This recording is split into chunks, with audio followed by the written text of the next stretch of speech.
guys, welcome back to my channel. So today I have for you 2-minute hummus. How much easier does it get? So I'm going to show you how to make that. I like to use it to put on wraps or to eat with like carrots or celery. My mom likes to eat it with little Triscuit crackers, and it is completely eczema friendly. So all the ingredients will not cause any itchiness for people with eczema.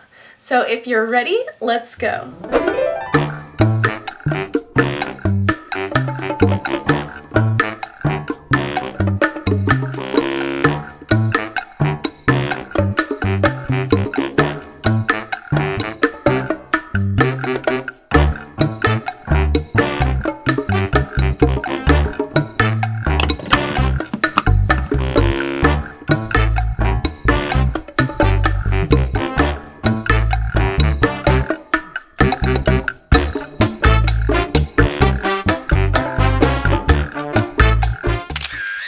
Thanks for watching, everybody. If you haven't already, please subscribe to my channel. I make lots of content like this, and if you'd like to see another recipe, please comment down below. So you can actually go look on my foodie IG, and if you see anything you like on there, let me know and I'll show you how to make it.